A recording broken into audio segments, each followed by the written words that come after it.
Today's talk is going to focus on an exhibition that we currently have on display called Modern Movement, Figurative Works by Arthur Bowen Davies, and it is on loan to us from the Meyer Museum at Randolph College. Unfortunately, the chance to see it in person has passed, but we hope some of you did get the opportunity to see that in the galleries. And if not, we're really happy to kind of delve a little deeper into that today. Modern Movement, as the name implies, features works of art by a single artist, Arthur Bowen Davies. And I should say, with one exception, there is a piece in there, included in the exhibition, by his grandson, Malcolm Cosgrove Davies. But generally speaking, it is an exhibition of his works of art. Davies was born in Utica, New York in 1862. He studied at the Art Institute of Chicago and later at the Art Students League in New York City. He was a painter, sculptor, lithographer, and etcher. He was perhaps most well known for lyrical paintings that made classical allusions and often included female nudes. That's something that is evident in the sketches that are included in this exhibition. But perhaps his most important contribution to American art history, and something that you might be familiar with, is that he served as one of the curators to the 1913 Armory Show. So the Armory Show was an exhibition that took place at the Park Avenue Armory in New York City. And it was considered a watershed moment in which modern art was introduced to the United States. Audiences who were used to seeing realistic landscapes and figures in paintings and drawings were instead greeted by cubism and abstraction, brought over by European artists like Matisse, Cézanne, Van Gogh, Picasso, and Duchamp. So it's the Duchamp that I'm actually going to give a little bit of background on, because it's going to draw us into the talk of our speaker. So the painting on the left, I believe it is your left as well. I'm not sure how these screens mirror. But the painting on your left is by Marcel Duchamp and is called Nude Descending a Staircase No. 2.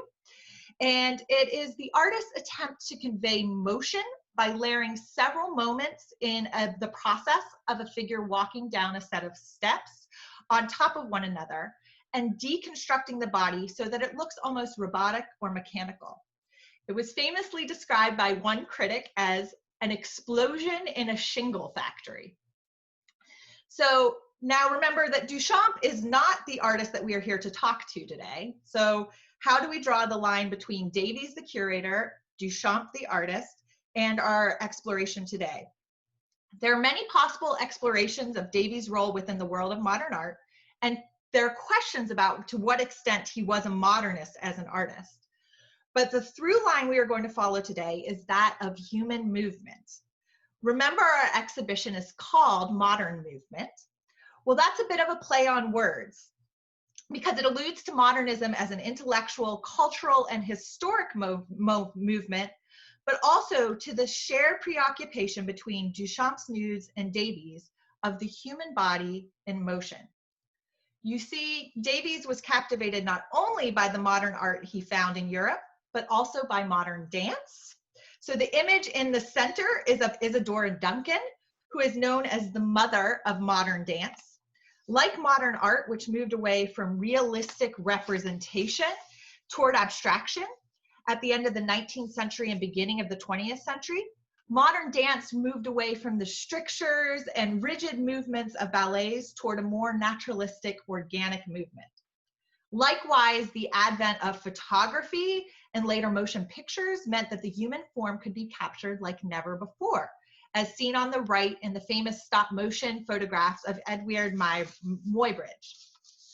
So all of this brings us back to Davies. He too was avidly interested in movement, and this is Davies' work here, unlike the pieces on the previous slide. And this is in our exhibition. He was a contemporary of Isadora Duncan and would draw her and her dancers as they performed and practiced. And even when using other models, You can see echoes of Duncan in the flowing clothes and delicate yet muscled poses in the sketches. Modern movement contains many of these sketches depicting movement and dancers, and that is why I invited today's speaker here to explore the importance of movement to the human condition from her own scholarly perspective. Dr. MaryBeth Mandich is the Vice Dean of Professional and Undergraduate Programs at the WVU School of Medicine, as well as the chairperson of the Department of Physical Therapy. As I'm sure you're aware, physical therapy as a discipline is rooted in the importance of movement to the human condition, and we are excited to hear her perspective on the intersections between art, dance, and PT. I am also equally excited, if not more so, to introduce her because, as some of you may know, she's my mother. And we're also sharing a quarantine space, so I'm going to ask her to pop right here onto the screen. And without further ado, I give you Dr. Mandich. Thanks, Heather. So I am also Heather's captive right now, so she asked me to do this, and it's really been an enjoyable experience because let's see, there we go. I have spent a career studying human movement from a very different perspective, and for us, we talk about movement as essential, one of the essential elements of life. And people who have disruptions in movement have significant disruptions in quality of life, as you may know from having had temporary disruptions in movement. One of the things that I have my students do is watch movement and watch movement across the lifespan. And I will have them do an exercise where they will catalog in the first 15 minutes of their day the number of movements that they have achieved. And that's why this first print spoke to me, is because it really illustrates how much we move and in how many ways we move in the tiniest little bits of time. And I thought it was quite impressive that Davies captured such vibrancy in the human movement experience. Over the past 10 years, my profession, my core profession of physical therapy, has tried to identify itself as movement system experts. And they say that physical therapists are defined by transforming society by optimizing movement to improve the human experience.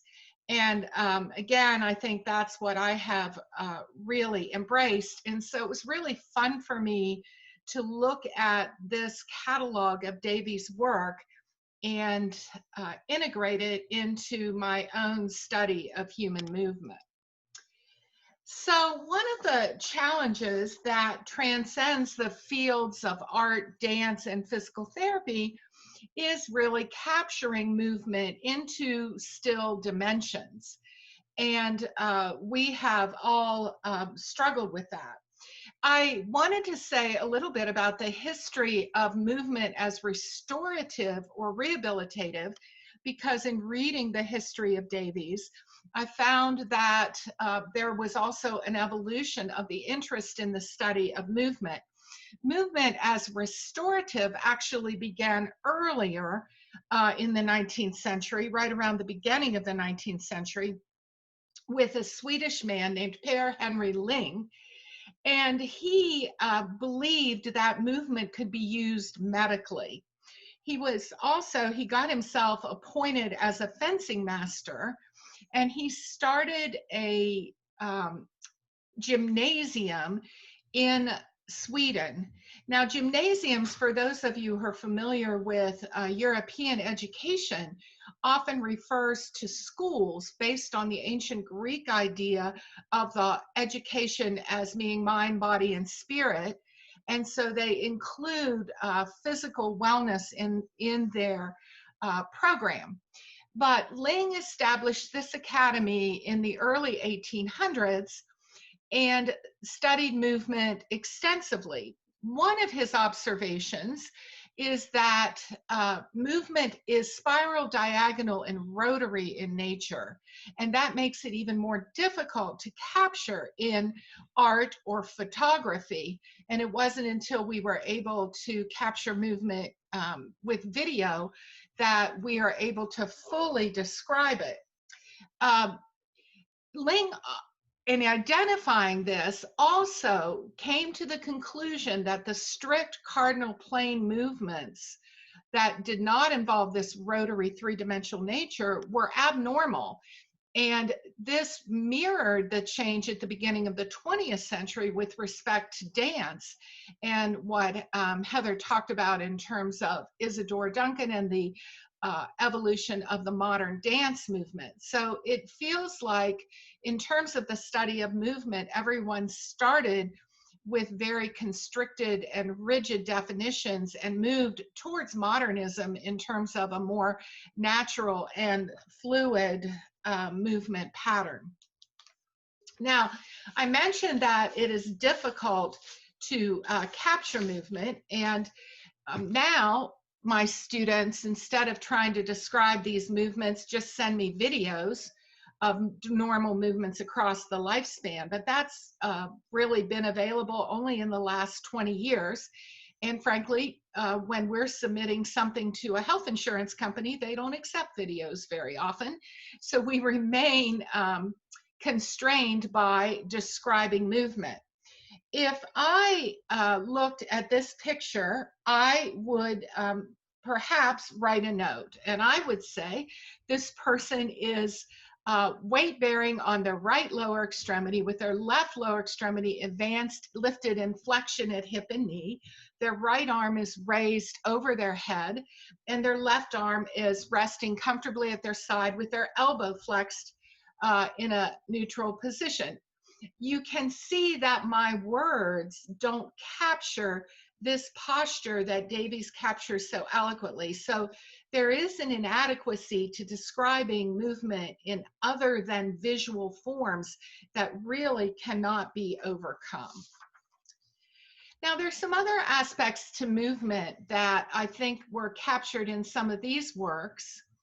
And that is how our movement and posture convey many aspects, including our physical, emotional, and spiritual well-being. In general, movements that are associated with flexion, which would be if you leaned your neck forward or hunched your shoulder girdles together, are associated with heaviness. They are as if gravity is pulling you down to the earth. And these are also associated with pain, suffering, and are very primitively organized in the nervous system, these flexor responses. If you watch CNN after a tsunami or a tragedy, you will often find women particularly grieving, and you will see them in this flexed posture, often rocking, associated with the flexion. These two works of art, the print on the left and the painting on the right, really convey to me that notion of flexion. And to me, the mood of both is one of lethargy, stillness, sadness. And when you move to the watercolor on the right here, that is enhanced, I think, by his use of purple. So I don't know what your reaction is to these works, but when I look at them, I don't think about moods like joy or strength.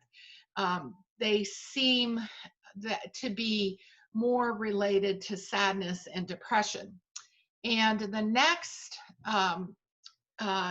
work, the same thing. You see again what I would, as a therapist, talk about a massive flexion. The person on the right appears to be struggling or suffering, and the person on the left appears to be curling into them to give them comfort. And again, referring back to those women tucking into themselves Flexion is where we go when we need to be comforted and protected. Conversely, this picture, which is associated with the postural pattern of extension, also the pattern of inspiration, elevation. We can reach this pattern if we pinch our shoulder girdles back, pinch our shoulder blades together. Those are anti-gravity movements. They lift us, and they lift us not only literally in terms of our posture because they keep us up against gravity, but they also sustain us emotionally. So when you see this kind of drawing, you would often think of something soaring or power or conquering as compared to the previous two works that we looked at.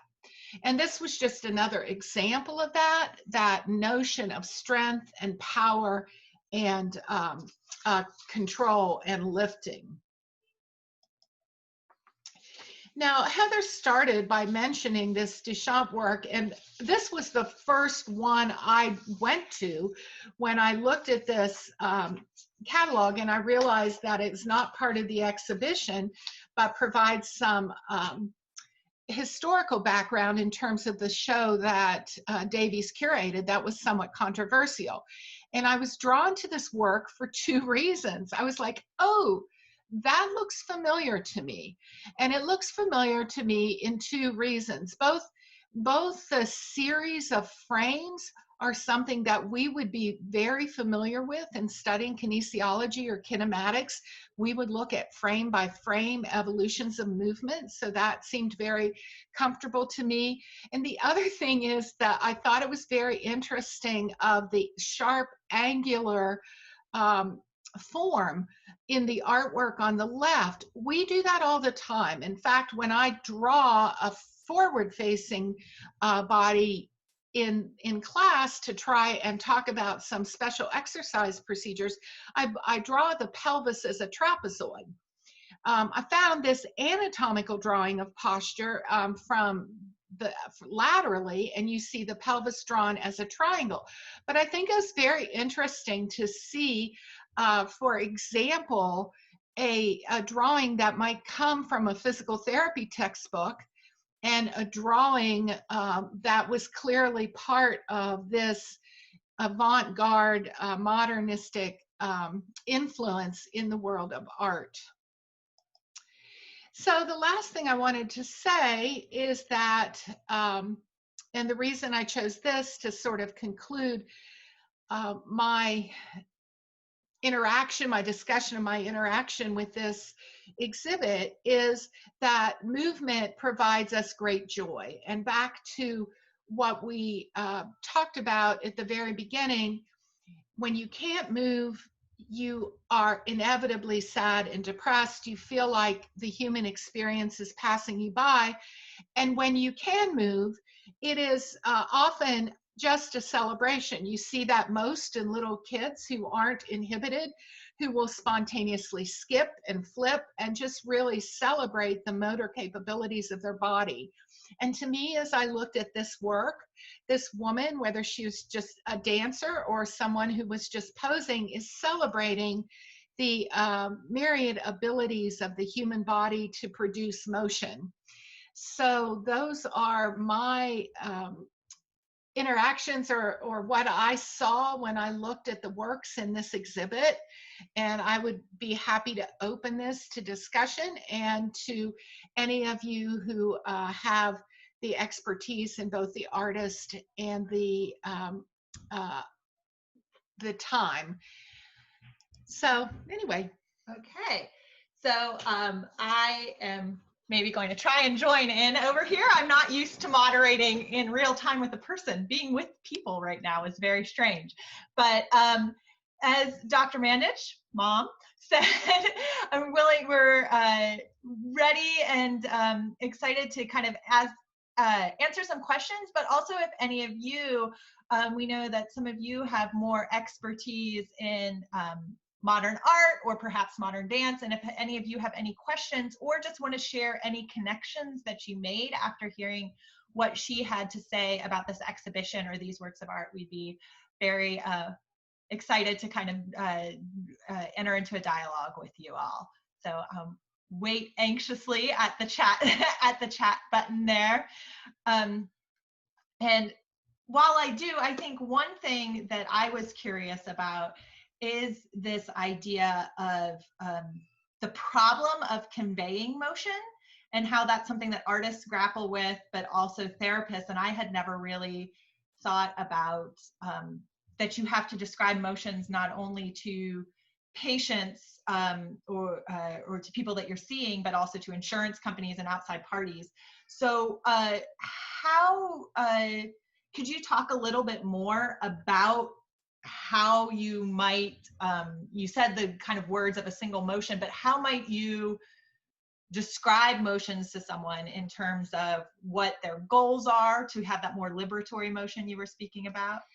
Well, I think that's one of the problems that we have faced over the years in physical therapy, and some of you have had interactions with the healthcare system. Maybe you've had interactions with physical therapy specifically. In the old days, pre-1980, we had a lot of liberty to do what we wanted in physical therapy. And so we could work hard to improve not only the function of movement or the quality of movement. So just to say, an example would be after somebody had a stroke, there's walking and then there's walking, right? So somebody could walk and look fairly normal, but somebody could walk and lurch and have a very uneven gait pattern, etc. And so as physical therapists, we want people to walk normally, and the reason it has to do with their ability to sustain walking over many years. Well, insurance companies were very interested only in the technical outcome of walking. So through the 1980s and 90s, we struggled a lot. In fact, a lot of people were probably discharged because we were unable to substantiate the importance not only of the function of the movement, but the quality of the movement.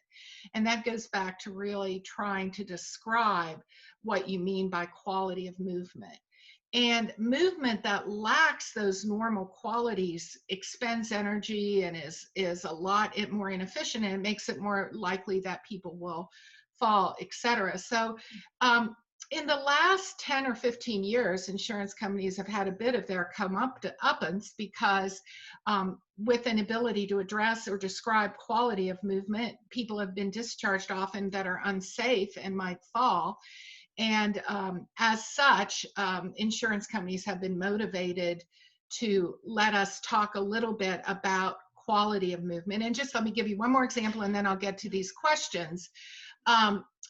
If one of the outcome measures in rehabilitation would score a 7 if someone walked independently, but it doesn't at all describe how fast they walked or any of those other things. And so the ability to do that may determine how long they walk independently. How does the PT department utilize the Art Museum, or does it? That's a really good question. We don't use it in our education program, but I know that the medical school does with some of the medical students, and that would be an interesting concept. I do talk about it to our students, but we don't specifically use it. Was the field strongly changed with the use of photography? Incredibly changed with the use of photography. And again, Muybridge, as I understand, and again, I'll let some of you who are more expert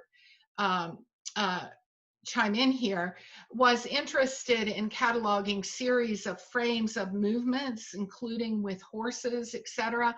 And that is exactly what we faced, and it was very, very influential in terms of being able to describe movement. One of the things we say to students all the time is that you have to know normal. You can't bring someone or rehabilitate someone back to a normal situation if you don't understand what normal is. And normal varies for different points of the lifespan. So again, photography was a had a major impact on that. And then I said, as again, videography is hugely important in helping us understand it. So going back to Mavis's question, which was the one about how does the PT department utilize the art museum? So of course, I'm always looking for collaborations, and I have probably a willing collaborator here.